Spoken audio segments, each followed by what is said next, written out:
আসসালামু আলাইকুম। আমি ডাক্তার তারেক মোহাম্মদ, নাক কান গলা রোগ বিশেষজ্ঞ। আমি সহকারী অধ্যাপক হিসেবে ধানমন্ডি পপুলার মেডিকেল কলেজে কাজ করছি। আমার চেম্বার এই ধানমন্ডি পপুলার হসপিটালেই ৬ নম্বর ভবনে। আজকে আমি কথা বলছি আপনাদের সাথে আমার চেম্বার থেকেই। আজকে কথা বলবো খুব গুরুত্বপূর্ণ একটা টপিক নিয়ে, সেটা হচ্ছে কণ্ঠস্বরের পরিবর্তন। আমরা অনেক সময় অনেক রোগী পাই যাদের হঠাৎ করে হয়তো গলার স্বরটা বসে গিয়েছে।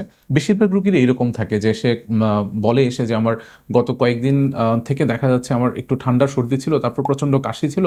কাশির পরে হঠাৎ করে আমার গলাটা আজকে অথবা কালকে থেকে গলাটা বসে গিয়েছে। কিছু কিছু ক্ষেত্রে কিছু কিছু রোগী বলে থাকেন, স্পেশালি যারা টিচার কিংবা যাদের অনেক বেশি লেকচার দিতে হয় অথবা যারা বক্তা আছেন, যে কোনো কারণে সেটা রাজনৈতিক হোক অথবা অরাজনৈতিক হোক, যারাই বক্তা আছেন তাদের সাধারণত অতিরিক্ত কথা বলতে হয় কিংবা অতিরিক্ত জোরে কথা বলতে হয়। এদেরও দেখা যায় হয়তো কখনো কোনো লাউড ভয়েসে কথা বলতে গেলেন, তারপরে গলার স্বরটা বসে গিয়েছে।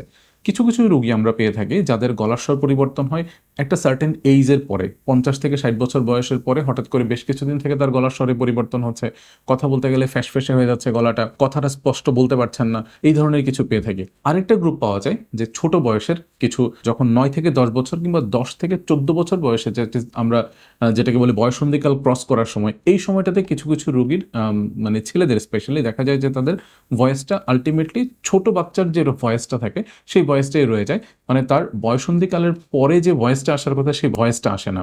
সো এই ধরনের গ্রুপ আমরা পেয়ে থাকি। এখন আমরা ক্যাটাগরি করি যে কোন গ্রুপের পেশেন্টদের কি ধরনের প্রবলেম কিংবা যে আসছে সে কোন গ্রুপে পড়ছে।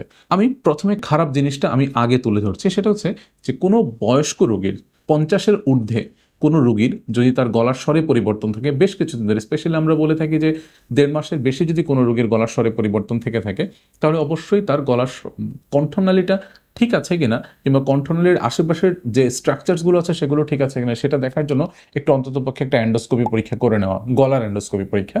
সেটা নাক দিয়ে ক্যামেরা ঢুকে গলার ভেতরটা দেখা হয়।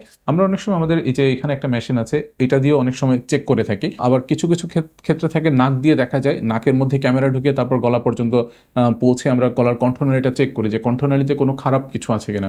অনেক সময় দেখা যায় এই বয়সের রোগীদের সাধারণত গলার মধ্যে স্পেশালি কণ্ঠনালীতে টিউমার হয়ে থাকে, ছোট ছোট ঘা হয়, যার কারণে কণ্ঠনালী দুটো একটা আরেকটার সাথে মিলতে পারে না।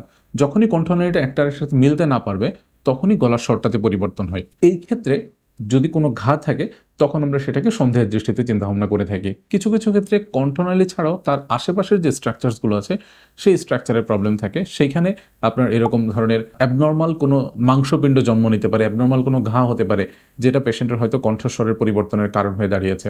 যারা লেকচারার, যারা টিচার, যারা মানে বক্তা, বিভিন্নভাবে পলিটিক্যাল যারা লিডার আছেন, তারা দেখা যায় অতিরিক্ত কথা বলার কারণে তাদের গলার স্বর পরিবর্তন হয়। তখন অতিরিক্ত এবং জোরে কথা বলার কারণে কণ্ঠনালী একটা আরেকটার সাথে কন্টিনিউয়াস ফ্রিকশন হয়, ঘষা লাগে, যার কারণে ছোট ছোট জায়গায় ছোট ছোট রক্তনালী ছেড়ে গিয়ে কিংবা রক্তনালী থেকে রক্তক্ষরণ হয়ে কণ্ঠনালীটা ফুলে যায়। যখনই কণ্ঠনালী ফুলে যাবে তখন এই জায়গাটা আর মিশতে পারবে না, গলার স্বরে পরিবর্তন থাকবে।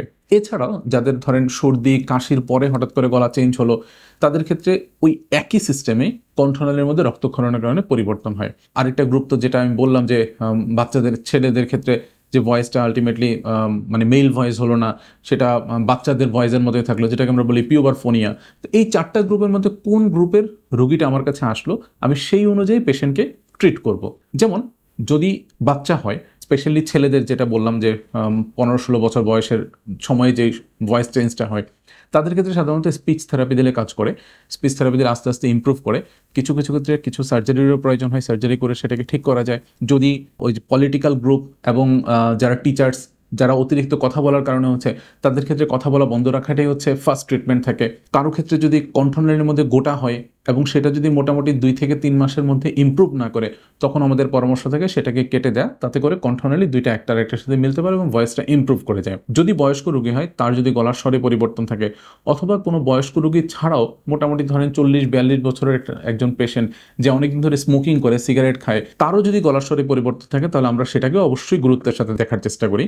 এবং তখনও তার কণ্ঠনালীর মধ্যে যদি কোনো সন্দেহজনক ঘা থাকে, আমরা সেটা থেকে অজ্ঞান করে বায়োপসি নেওয়ার জন্য অ্যাডভাইস করে থাকি। বায়োপসি রিপোর্টে যদি দেখা যায় যে তার রোগটা ক্যান্সারের দিকে যাচ্ছে কিংবা ক্যান্সার হয়ে গিয়েছে, তাহলে তো সেই অনুযায়ী তার পরবর্তী চিকিৎসা শুরু করতে হয়। আর যদি সেটাতে ক্যান্সারের কোনো কিছু না পাওয়া যায়, তাহলে পেশেন্টের দেখা যায় যেই সার্জারিটা করালো সেটাই হয়তো তার ফাইনাল ট্রিটমেন্টই হয়ে গেল এবং তাতে করে তার ভয়েসের ইমপ্রুভমেন্ট হয়। সো আমি এই ক্ষেত্রে কিছু পরামর্শ আপনাদেরকে দিতে চাই, সেটা হচ্ছে আমাদের যতগুলো গ্রুপ আমি বললাম এর মধ্যে সবথেকে কমন হচ্ছে ভয়েস মিস ইউজের জন্য অতিরিক্ত জোরে কথা বলা, অতিরিক্ত কথা বলা, জোরে জোরে কথা বলা, এই গ্রুপটার ভয়েস চেঞ্জের সম্ভাবনাটা একটু বেশি থাকে। সো অ্যাডভাইস থাকবে যে খুব জোরে জোরে কথা বলবেন না।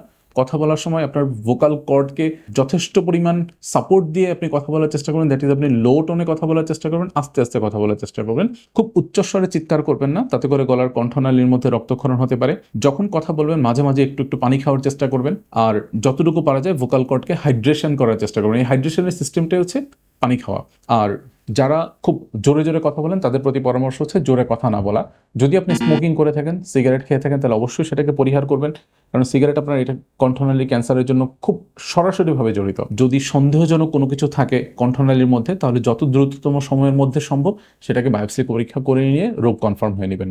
ধন্যবাদ, ভালো থাকবেন। আসসালামু আলাইকুম। অন্য কোনো দিন, অন্য কোনো সময়, অন্য কোনো ভিডিও নিয়ে কথা হবে। সেই পর্যন্ত ভালো থাকবেন। আল্লাহ হাফেজ।